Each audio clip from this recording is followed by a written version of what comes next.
très vite, donc on a eu la présence d'esprit de rapporter la situation au niveau de nos dirigeants. On a tous communiqué d'une même voix auprès de M. Julliard, de M. Pierdon, de M. Favreau, qui ont eux-mêmes donc rapporté les évolutions de la situation auprès de M. Boucas. Et en fait, déjà même avant le Nouvel An chinois, avait été décidé déjà de prendre des mesures au niveau notamment de notre présence au bureau, s'il le fallait. Et donc ces mesures ont été confirmées lors de notre retour de congé, fin janvier, début février. À partir de ce moment-là, plus personne n'est allé au bureau.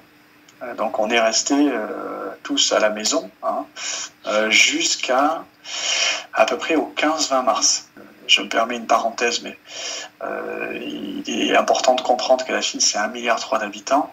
Lorsqu'on ferme un pays pour 10 000 cas confirmés, ça veut bien dire qu'il y a quand même un risque important qui a fait prendre en considération le gouvernement qu'il était peut-être sain et réfléchi de dire à tout le monde de rester à la maison. Je pense que très vite, la société l'a compris et a demandé de façon péremptoire à ses employés de rester à la maison pour le bien de tous. C'est assez facile en Chine parce que on a les WeChat, donc les WeChat c'est le réseau social chinois.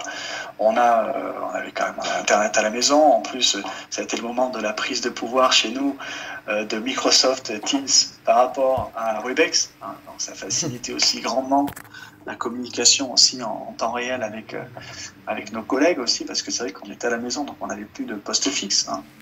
Donc le portable c'est bien, mais c'est quand même limité en matière, on va dire, de coûts. Le tout début a été quand même un peu difficile au niveau du travail. À partir du 7 février, normalement, la Chine, l'indépendance chinoise, ça repart en général au bout d'une semaine. Et là, 3 semaines sont passées sans qu'un client vous appelle pour prendre une commande. Et on se dit, qu'est-ce qui se passe, quoi ? Où est-ce qu'on va ? Si la Chine n'achète rien de vos produits à vous, elle n'achète rien des produits de vos concurrents.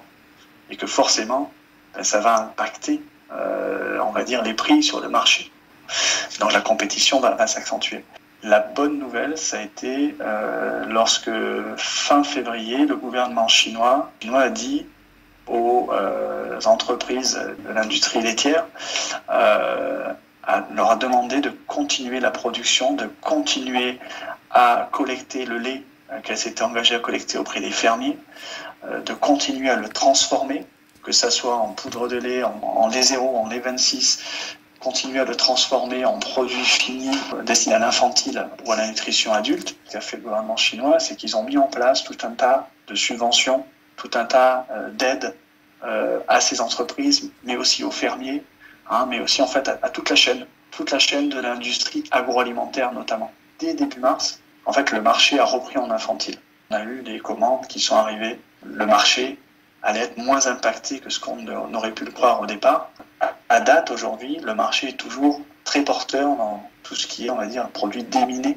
En Chine, déminés 90, déminés 70 en produits infantiles. Et lactose. Là où actuellement c'est plus difficile, c'est pour tout ce qu'on appelle le food service, donc la restauration, les taffeurs pour les boulangeries ou les magasins de café style Starbucks, etc. Où là, on sent qu'il y a quand même moins de bonne demande sur du lait 0, sur du sérum doux par exemple. On sent que ces activités-là reprennent depuis 1 semaine ou 2 à peine. Donc il y a beaucoup moins de demandes.